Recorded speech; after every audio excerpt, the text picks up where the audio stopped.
Good afternoon, good morning, and good evening, everybody, whatever your time zone is there. Welcome to this very special keynote given by Claire Crampsch. It gives me great pleasure. Oh, sorry, am I muted? No. It gives me great pleasure to introduce Claire. Well, she doesn't need much introduction because she's so well known through all her publications and affiliations. We're really grateful, Claire, to have you at the conference. We were delighted when you accepted to be the keynote. Thanks to Beatrice, she's assembled some excellent keynotes. And thank you too for agreeing to stay on with us when we couldn't come last year because of COVID, and you agreed to present this time. So we're really looking forward to your talk on between professionalism and political engagement and foreign language education. But before we turn to your talk, I'd just like to introduce Claire from her bio.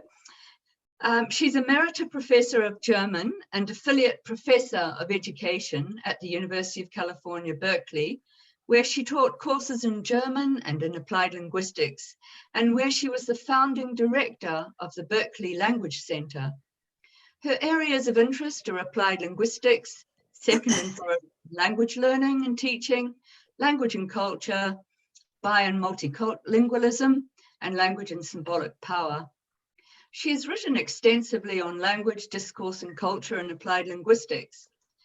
In addition to numerous journal articles and book chapters, she's the author of Discourse Analysis and Second Language Teaching, Cal 1981, Interaction, Discours dans la classe de langue, and Managing Conversations in German, Context and Culture and Language Teaching, Language and Culture, OUP 1998, and the multilingual subject, OUP 2009, the multilingual instructor, OUP 2018 with Li Hua Zhang, and most recently, Language as Symbolic Power with CUP 2021. She's the editor of Redrawing the Boundaries of Language Study, Language Acquisition and Language Socialization, Ecological Perspectives and the Multilingual Challenge. Her publications have received numerous awards, including 3 Mildenberger Awards from the Modern Languages Association and several honorary doctorates, including one from UK Berkeley.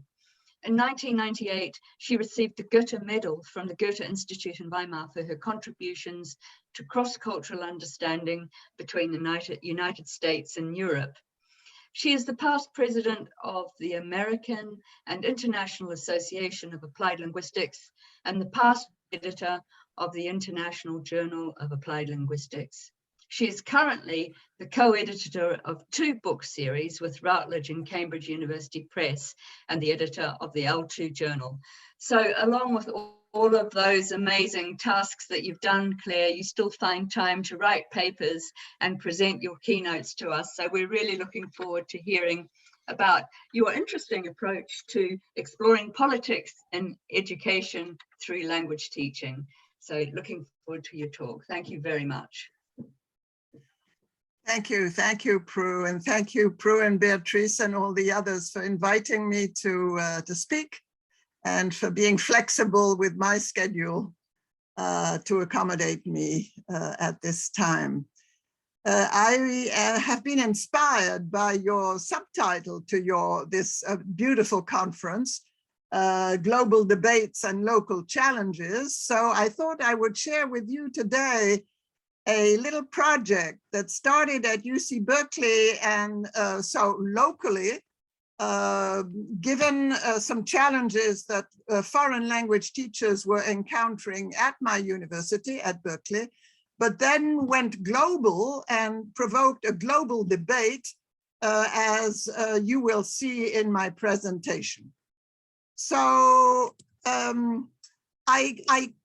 I started by being intrigued, looking at my colleagues teaching foreign languages and myself, since I have taught German for so many years at UC Berkeley, a tension that I perceived between being a good professional practitioner and engaging in politics, largely conceived, but particularly engaging students in potentially divisive political issues. And I felt that there was a conflict there that I wanted to explore. Because for me, professionalism meant objectivity, institutional loyalty, and the ability to represent multiple perspectives. But political engagement required challenging authority, not necessarily being loyal to your institution primarily. It required fighting for your values, not just being multi-perspectival, and taking civic action. And of course, I'm thinking of my good friend and colleague, Michael Barham, that I know has been so influential in those matters.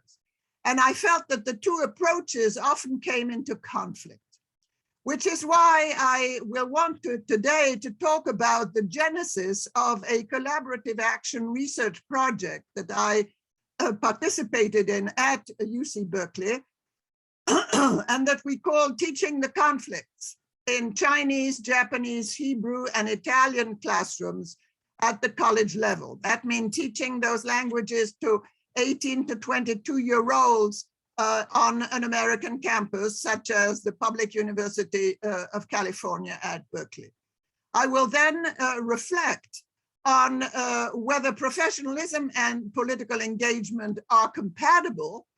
And I was asked by Shrikant Sarangi, from the editor of the Journal of Applied Linguistics and Professional Practice, to write up that research project and to send it to 5 scholars in the field to give their opinion about it and the issues that it raised.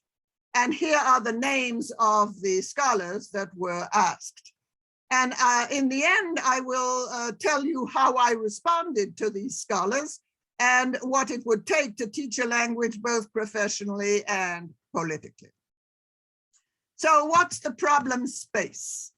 A little historical background.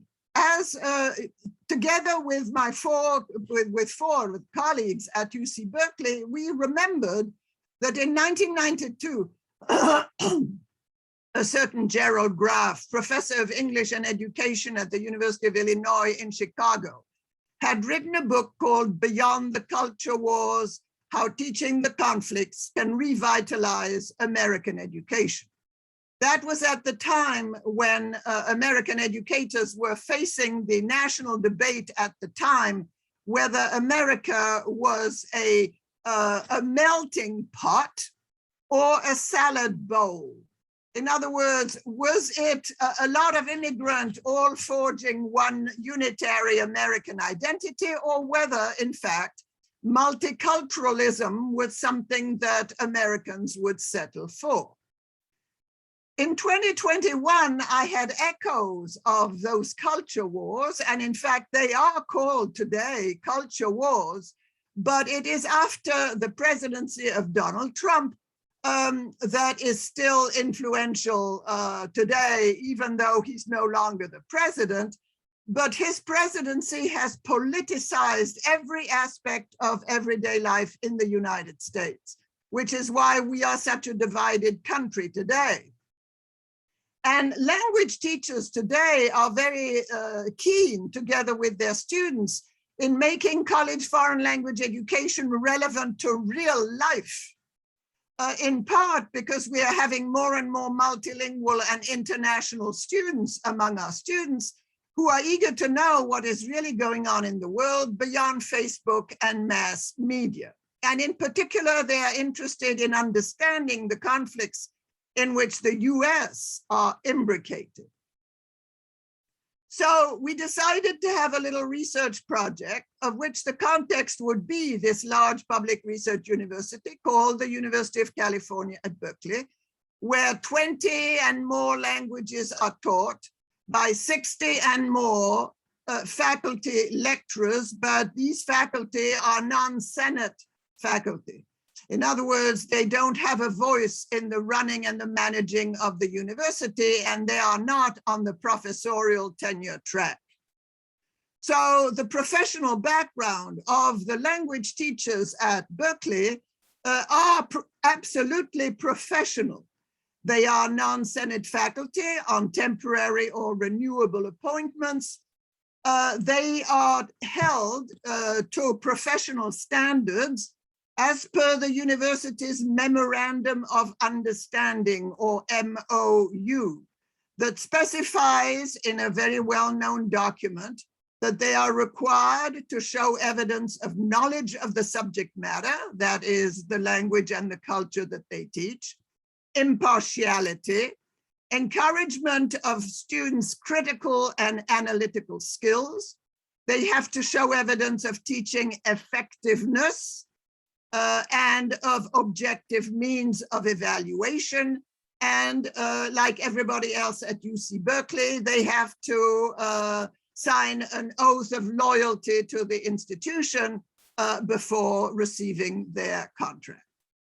Their professional status, however, is very low.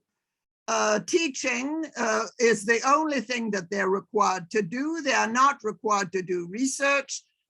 Teaching is seen as a service, not as research. And at UC Berkeley, as in the whole 12 campuses of the University of California, language teachers are unionized to make sure that their rights are respected. The professional expectations of those teachers are excellence in education, dedication to student needs, but their position is dependent on institutional need. If all of a sudden a department doesn't need to teach elementary Spanish, for instance, they don't get hired, or they can get fired and not replaced. This situation on the ground, the local challenge, is, I feel, challenged by the research that we read in applied linguistics. And I cite here 4 critical applied linguists: Michael Barham, Judith Bird-Clark, and Fred Durbin, Pennycook, and Kubota, who encourage language teachers to take a more active political stance in their teaching. We all know Michael Barham's Savoir s'engager, which is developing your own ideas, beliefs, and commitments, etc., and therefore challenging authority at any level. This is the definition, says Michael Barham, on which intercultural citizenship is based. So Michael does not hesitate to advocate challenging authority, which I feel many teachers would lose their job at UC Berkeley if they did that clearly and explicitly. Judy Bird-Clark and Fred Durbin write, researchers and teachers should move away from dogmatic essentialized truths about themselves and others. I am thinking, of course, that those teachers that I will be talking about feel that the grammar and the vocabulary of the language that they are teaching is an essential truth that they feel obliged to teach. There is no shilly-shallying about French grammar and French vocabulary. Pennycook sees English teaching as ineluctably connected to power and politics, coloniality and modernity, and he advocates transformational practices that aim at social change. And we need to, in English, we need to provincialize English, not think that English is global. We need to decolonize English. And Ryuko Kubota feels that critical thinking and an open mind are not enough. What is needed is empathy, imagination, and hyper self-reflexivity. Now, these are quite strong words, almost revolutionary words. So let's see how teachers apply that. So our research questions, as I got together with the 4 teachers I'm going to be talking about, are: what are the conditions of possibility of teaching the conflicts in foreign language educational practice? And that will be my description of the project. Then, how do applied linguistic researchers view the relationship between professionalism and political engagement? And I will look at the 5 rejoinders that I received. for that journal. And then how do professional and political discourses intersect in the teaching of foreign language? And I will present to you my response. So the project that we engaged was with 4 foreign-born native language teachers, each with an MA or a PhD and up to 35 years teaching experience.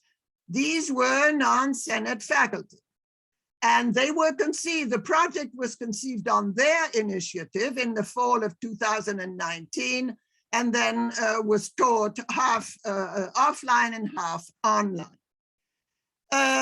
We have here 4 teachers who polled their students to ask them whether they were interested in teaching, in learning about the conflicts or the debates that were going on in the country in which they were learning the language. And here are the 4 topics that the students of Chinese, Hebrew, and Japanese, Chika is Japanese, and Ana Maria chose. So the Chinese students chose racism against Asians in the US. Ruti's Hebrew class chose the Israeli-Palestinian conflict. Chika's Japanese class wanted to know how Japanese remembered Hiroshima, and how Ana Maria, her students chose the topic of Muslim immigrants to Italy.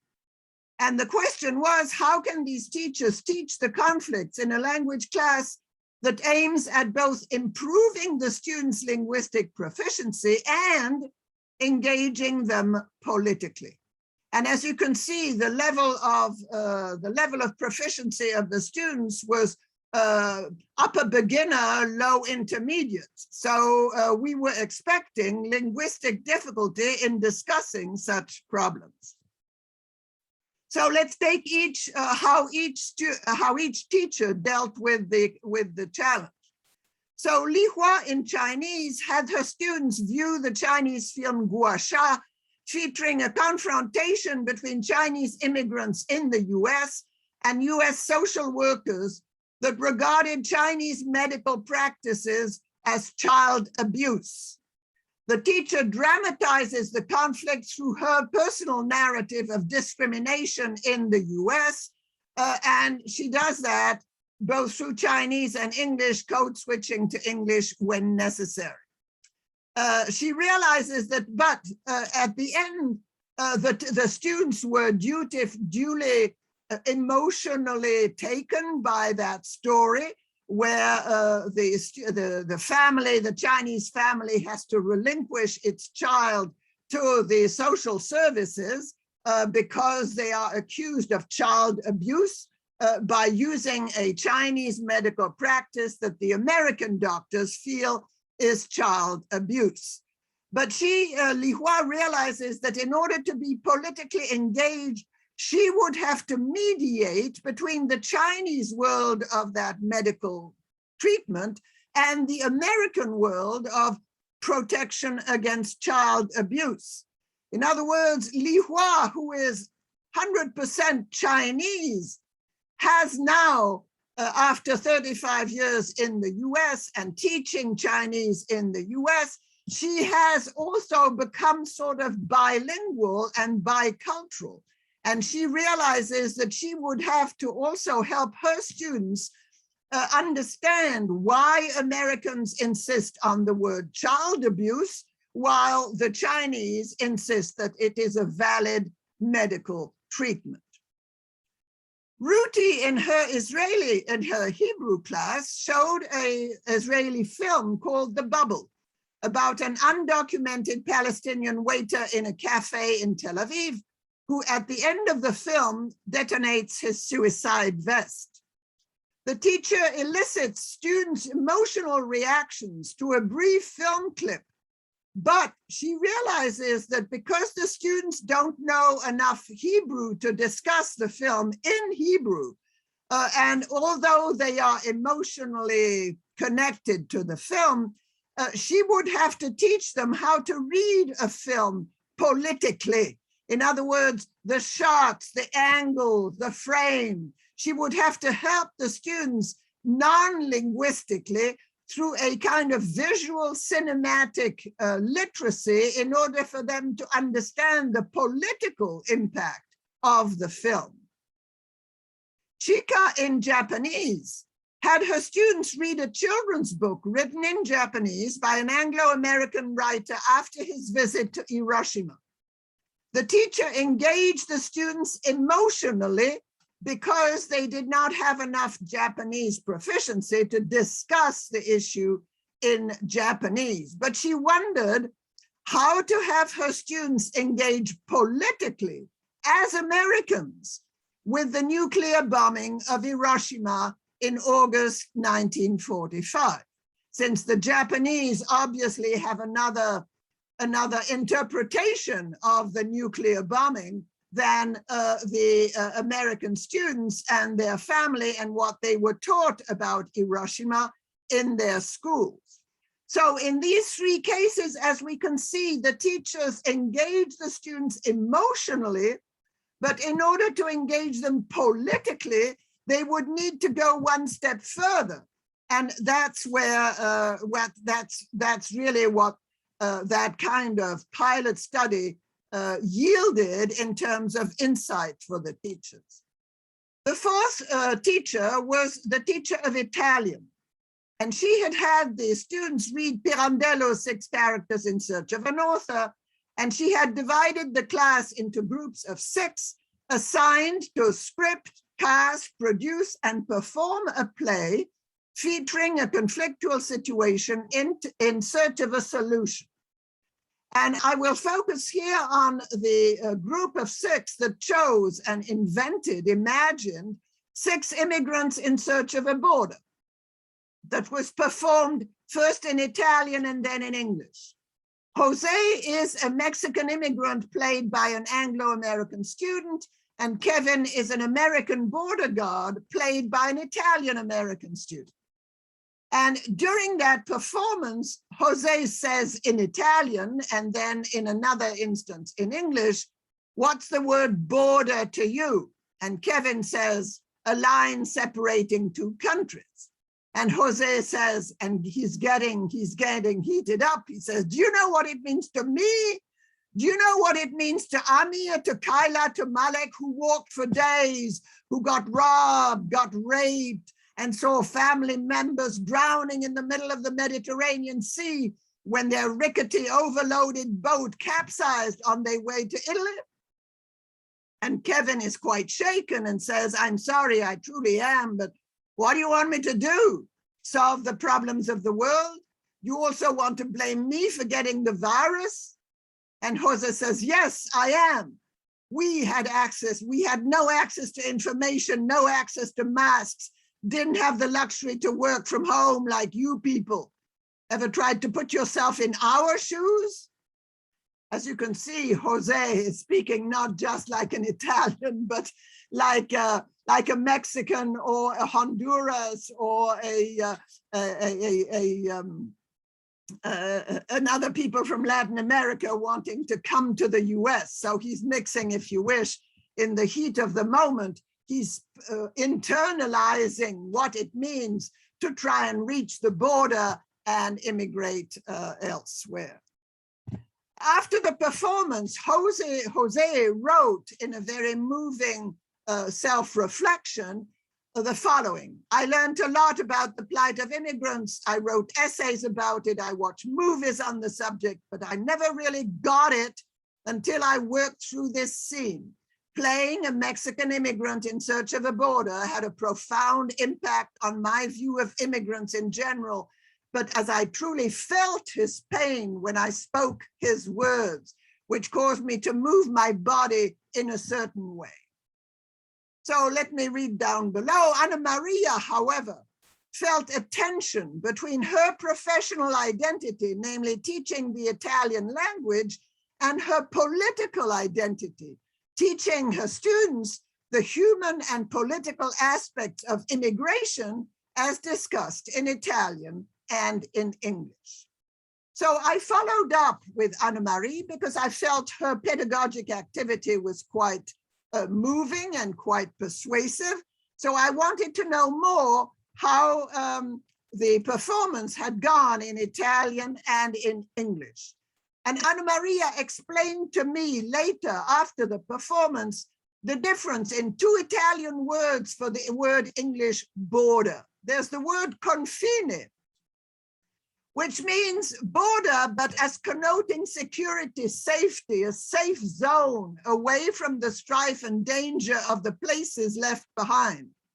And then Italian has a second word, the word frontiera, which connotes a threshold of demarcation that separates the known from the unknown, the order from disorder, civilization from barbarism. So I asked her, how did the students, 6 immigrants in search of a border, how did they say that in Italian? Did they use confine or did they use frontiera? And what she says was interesting. She said the class ultimately settled for confine because it resonated more closely to the English meaning of border and because it meant security, safety.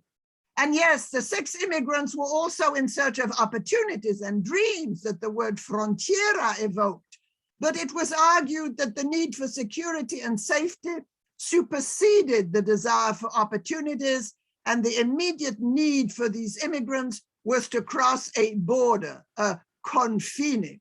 So in the end, the title was Sei personaggi in cerca di un confine. She then added something that I found interesting. She said the students found it more challenging to perform the scene in English as it hit home more deeply, especially on the heels of the last 4 years of political and social turmoil under Trump in the US. I'm showing this in order to make the case that whether you discuss the conflict in Italian in the foreign language or in English, it's going to have quite a different emotional and therefore also political resonance. So let me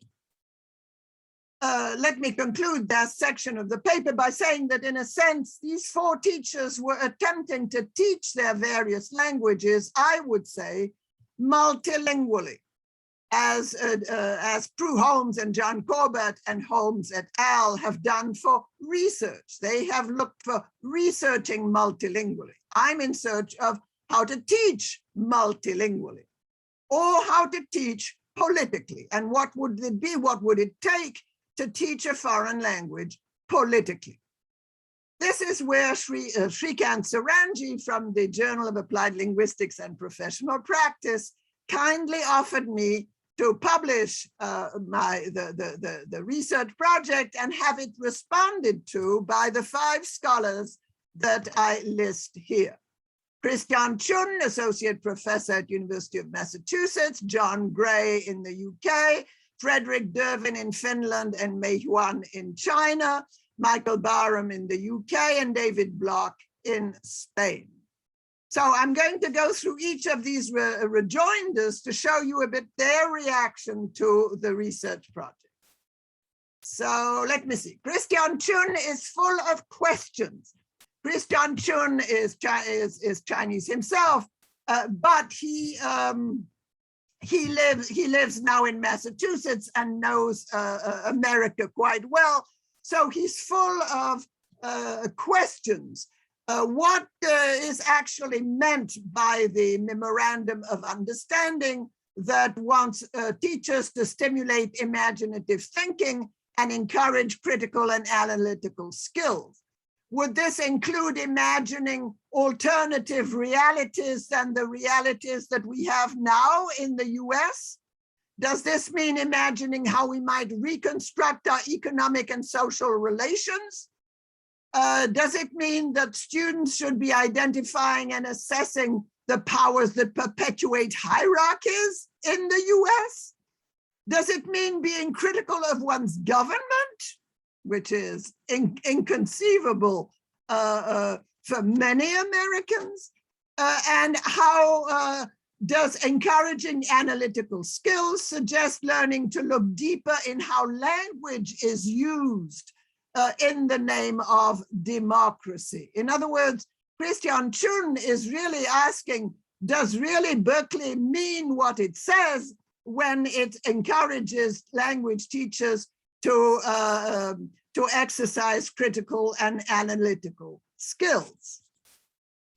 And as you know, right now in all educational institutions in the US, there's a big debate about how to talk about race and gender in public schools. There's an enormous debate going on in the US about critical race theory and whether American history, how teachers should talk about history and the history of race relations in the US. So would the information presented in a language class include critical race theory do we really want students to discuss that in their language classes? Christian Chun makes the difference between politics with a big P and politics with a little p. He feels that politics with a small p imbues or permeates the teaching of language at all levels, particularly through the indexical encounters. And he gives an example here when he was teaching himself ESL in Los Angeles during the uprisings of 1991. Some Korean students could not understand why Black Americans were rioting. And Chun writes, I explained to my students that these were not riots, but angry protests and uprisings. So Chun here makes the difference between a protest or an uprising and a riot, and infiltrates his teaching of English through the different indexical evocations of different words in English, using his teaching of the language to make them aware of the indexicalities of words. So this is Chun here responding to the project.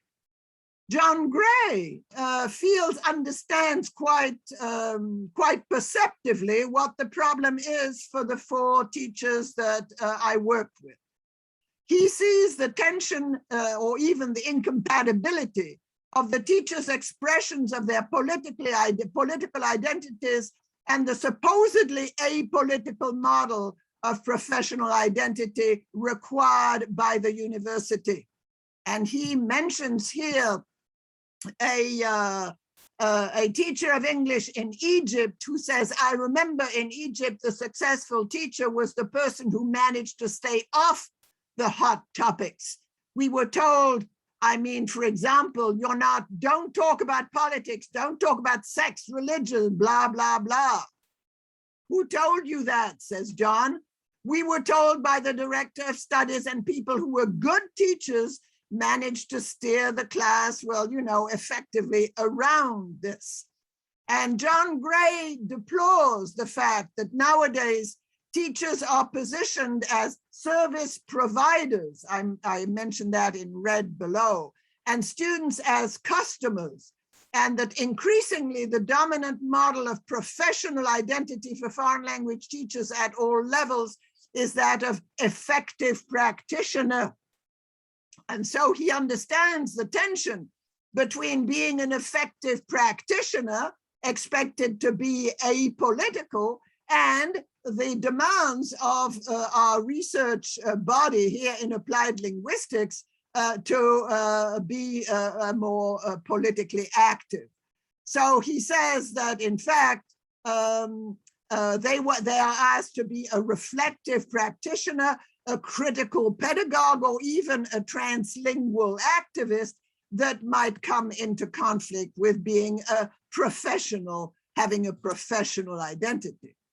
But at the end of his rejoinder, John Gray goes on to say that the classroom cannot be isolated from the institutional and social world, and to focus solely on classroom methodology leads to a narrow and restrictive idea of professionalism, because in fact, all language teaching is ultimately political.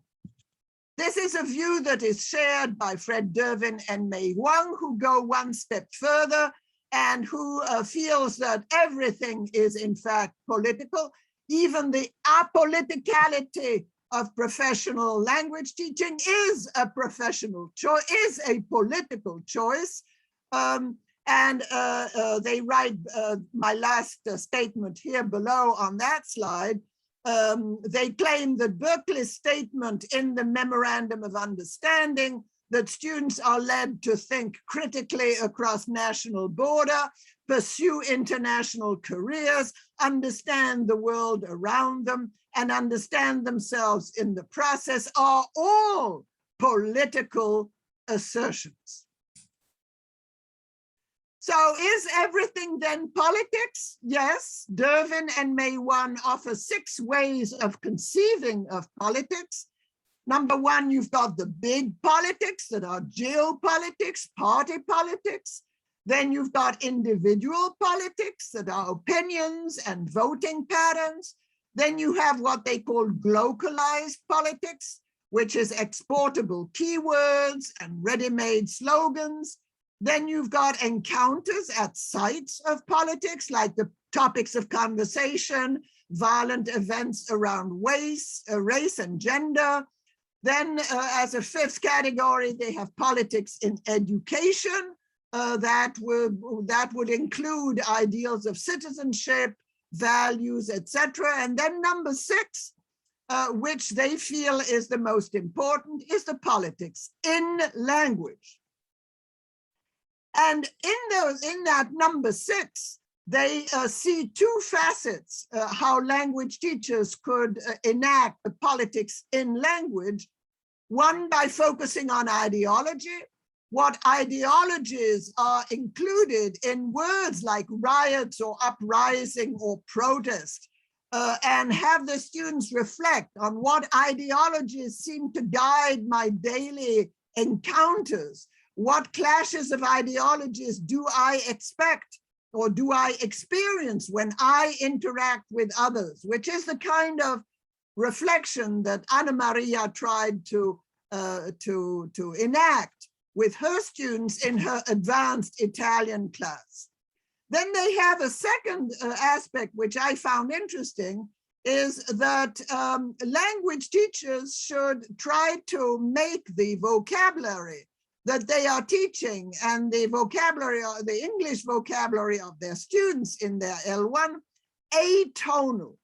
In other words, we should put aside the tonality of words, like in music. We should put aside the indexicalities of words to open them up to new meanings. So for instance, they quote words like ethnicity or harmony or patriotic or propaganda, or even words like tolerance. Mei Huang adds the words like hospitality and nationalism that means something different in Chinese and English. So they suggest going back to a root etymology or to historical meaning of these words in order to dissociate them from the tonality that they have gotten in one or the other language in order to discuss what they mean in another yet a third language or second language. For each of these words, we have had to unlearn to use them in a certain way and to renegotiate their political flavors in English. I still have to go through Byram and Bloch. Byram, as we all know, talks about being politically active as a preparation for national citizenship education. He makes the difference between the Durham model and the Berkeley model in his response, which is a nice way of putting it. And he says that the Durham model is more procedurally, focuses on procedural knowledge, whereas he says the Berkeley model focuses on declarative knowledge that you can then discuss cognitively and intellectually in the classroom. He asks three questions here as to what the position of the teachers should be. Should they be neutral and hide their views? Should they be balanced, or should they be committed? And he, in his rejoinder, he says explicitly that the only real option is the third. Teachers and students should be committed to political action, in particular, say, for instance, environmental action, and should not shy away from being explicit about what their commitments are. He goes, I can see my time is coming short, so I want to just look at the questions that Michael asks after having identified our two different models. How much, in fact, should teachers be procedural, namely encourage their students to action, and how much should they be encouraging to think and to discuss things declaratively? I don't totally agree with his dichotomy here, but that is the way he frames it. Should teachers have to pay attention to larger discourses that underlie community problems? And we're going to get here with David Block, who makes the same point. Should the politische Bildung that Barham talks about, the political teaching, the political teaching, should it be discussed openly? My answer to that, considering the situation, the tense situation in the US for language educators, I would say that question cannot be right now addressed directly. A teacher is likely to lose her job if she discusses, depending, of course, on the school and the university, but there are places in the US where such a discussion would be totally impossible right now, which doesn't mean that it might not be in the future. And three more questions that Barham raises. Should teachers seek some kind of informed consent from the students before engaging them in political action? Michael doesn't seem to have any difficulty in having the students, the teachers, engage the students in political activity. This would not be permissible on the Berkeley campus, for instance. The teachers had to ask the students whether it was okay to discuss these things. Whether it is more difficult for native teachers than non-native teachers to be neutral, balanced, or committed, that is a question that one should research a little further. And his sixth comment here, that the notion of challenging authority seems to be more acceptable in Europe than in the United States, is probably acceptable, probably right at this time in point. Challenging authority, questioning, Michael suggests that we call it questioning authority. I don't think that would make much of a difference in the United States today. The country is so divided that half the country would not want the teachers to question authority, unless the authority is called the Democrats. In that case, it's okay to question them. Okay, one last rejoinder, that's David Block, who makes two interesting points. The teachers in the study, and I'm reading the red here, the teachers in the study framed the conflicts in terms of culture. You remember that Anna Maria wanted her students to put themselves in the shoes of others, whereas while erasing from the scene the political economic realities. David Block makes the very valid point that these four teachers basically framed the conflicts in cultural terms rather than in political economic terms, and did not go into the larger political issues, probably because either they didn't have time, or they didn't have the knowledge, or they felt that the students could not discuss them linguistically.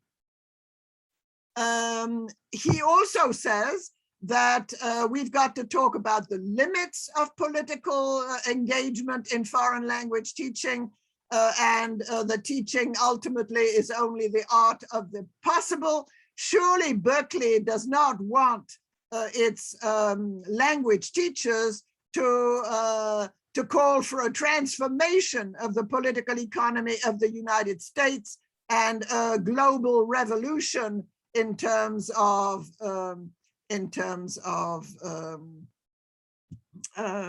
how we perceive the economy of the world to go. So David Block goes all the way by saying that, in fact, teachers can only do what their institution allows them professionally to do. But he does feel that de-emphasizing grammar and vocabulary in favor of teaching social justice is a false dichotomy, and that we should try and work with words and try to find ways of teaching grammar and vocabulary politically. And that's where I would like to suggest that I make here a few suggestions here by raising the awareness of students to the implications and the indexicalities of words and phrases. Just to give an example, when to say or to refrain from saying, "Where do you come from?" Or, "Oh, your English is so good," or, "What, you don't know what a BLT is?" Teaching not only how to say things correctly, but how to say things culturally, but also politically appropriately or not. When to talk about the border, a border, a frontier, how to talk about Palestinians versus Arabs, etc. I give here a few examples that is just a way of thinking of teaching grammar and vocabulary according to its political resonances in language use. Finally, I would like to say that suggestions like even translingual activism or translanguaging tends to forget that what we're shooting for when we talk about multilingual or teaching language multilingually is not only glossodiversity, but semiodiversity, meaning that language reflects ways of thinking. And I'm thinking here of the Worfian relation of language, thought, and affect. And finally, I want to read what I have here at the bottom of the slide, and that will be the end of my talk. Teaching language politically is teaching at once a way of knowing, of being, and of acting within the professional conditions of possibility of the institution and of the social and historical moment. But always remembering that language, in fact, when we're teaching language, we are teaching a new way of thinking about the state of the world. And I would like to end on that note and apologize for being a few minutes over my time. So I look forward to your questions, and I thank you for listening. Thank you very much indeed, Claire. That was a fascinating presentation, and you've opened up a really interesting trajectory to think about in terms of language teaching and research. I found the whole interpretation really interesting because it seems like your situation in the US is quite different when you look at the rejoinders from the people from elsewhere. So yes, let's open indeed. up to the floor. Let's open up to the floor now. So do we have anyone who would like to ask a question to you prefer? Nice to see cameras coming on.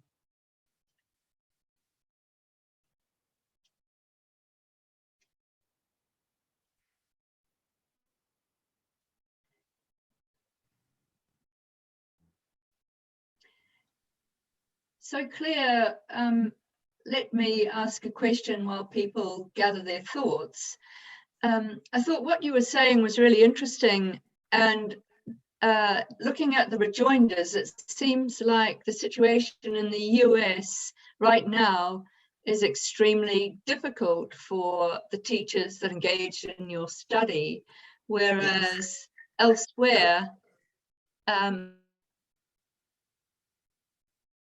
it may not be so difficult, but yet we do see other contexts too where it's possible to say certain things but not others. So I just wondered what you thought about the politics of teaching language in these different contexts, given these political movements and strands, and what's possible to say and not possible to say. Right.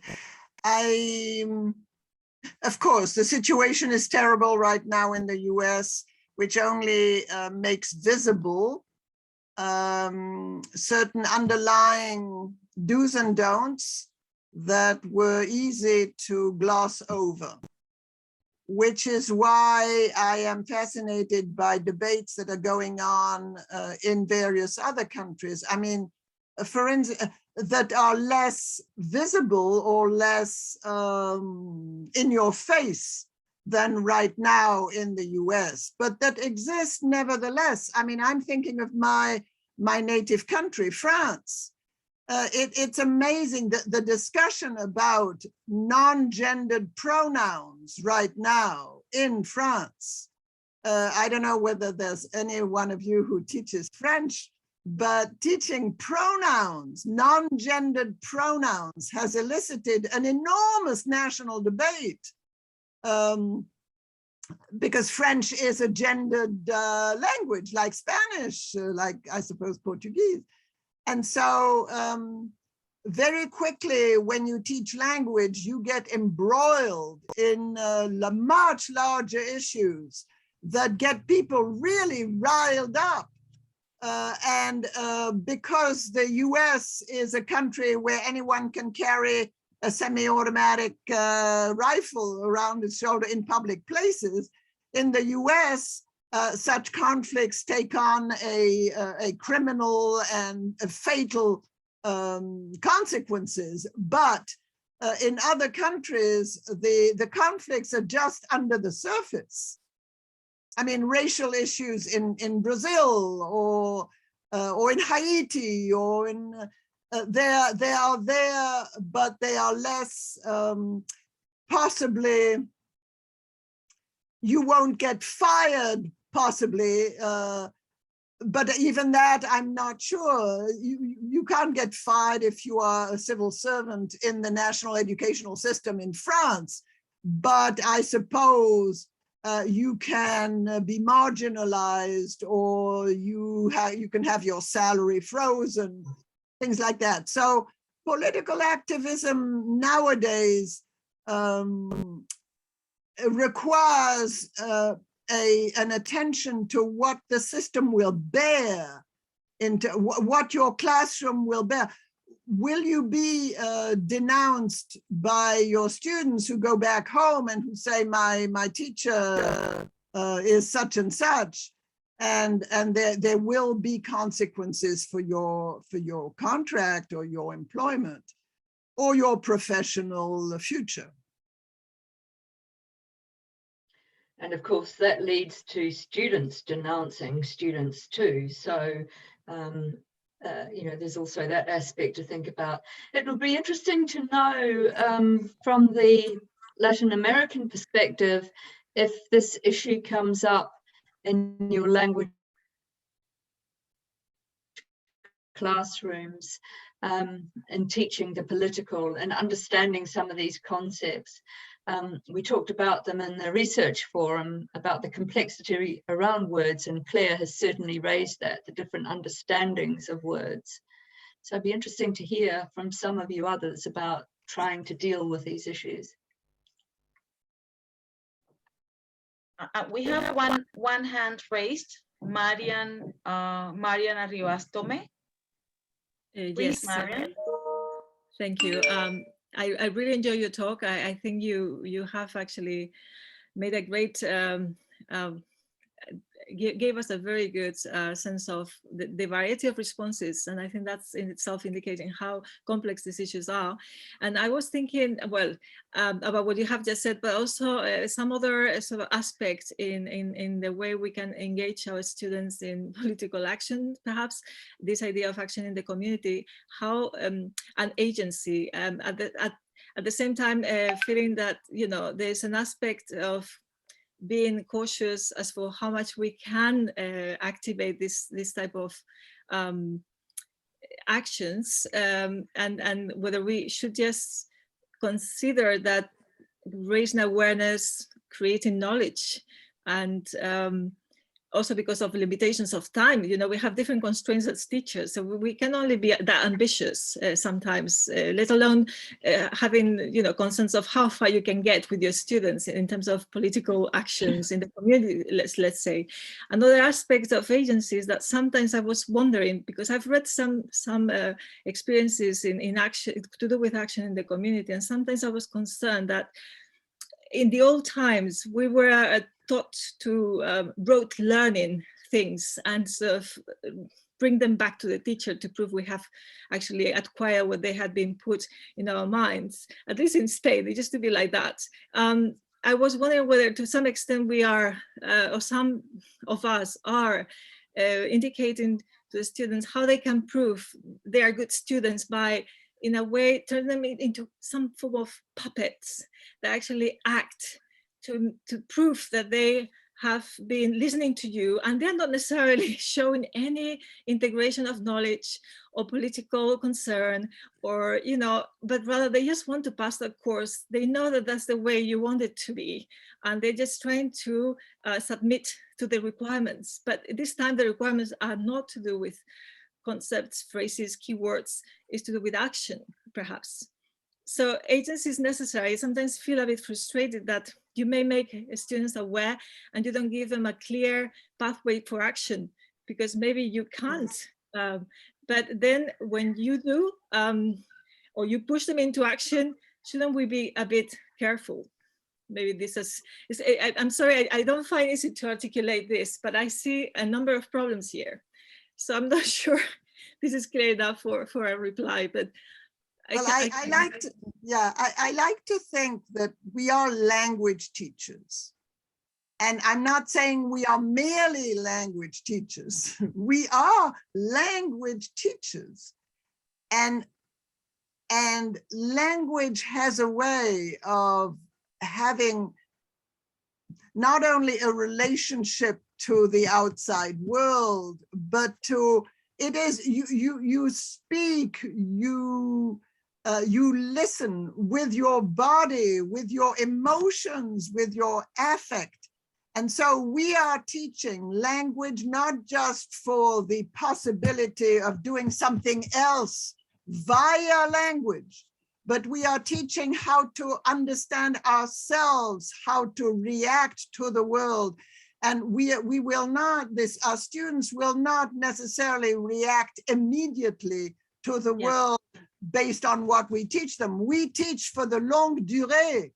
What David Block calls the longue durée is the geopolitical, economic, but we are also teaching 18-year-olds for what they will be and what they will feel when they are 50-year-olds. Yeah.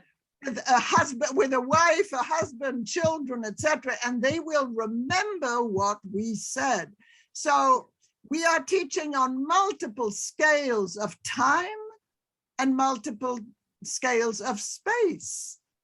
And so I'm not at all against, and I think it's very good to make language, to imbricate language in political action right now in a community. But that's where I disagree a little bit with Michael Barham. I don't see the dichotomy between declarative and procedural. It's not because you are engaged in political action that you stop thinking and feeling. And in the classroom, as it happens between the four walls of a classroom, it is a much better environment to have the students feel and react bodily than when they are engaged with others, producing something or constructing something. I think I forgot, sorry to interrupt.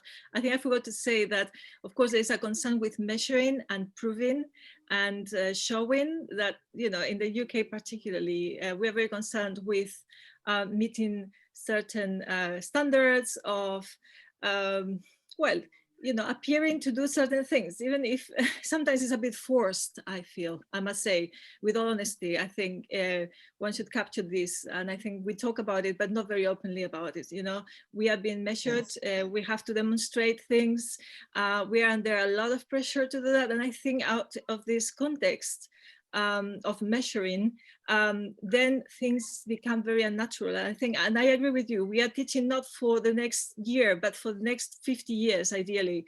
And that would be what education should really try to do. And you don't see results immediately. And the problem is we have a system that wants to see results immediately and has to have some data and analyze numbers now, not in 10 years, not even, you know, in 3 now. And I think that can really impinge on the quality and the ways we also conduct our teaching. And I think the honesty in which we approach content is a bit affected by this situation. And I worry about that because— Thank you, Marianne. Sorry, I just want to stop you because there's another question from Tatiana Bruni, but I just wanted to point out there's a couple of comments in the chat, and the first one very much agrees with your perspective, Claire, on the challenges of doing this and that it's important that we do, as does the next one. Sorry, I can't quite see who that's from. Yeah, Christina Rossi Sol, about the challenges of teachers working in difficult conditions. And of course, we've by catch and go okay at the moment. So coming up to just will quickly deal with your question. We are a bit over time, but let's hear what you've got to ask Tatiana Bruni. Hi, Claire, thank you.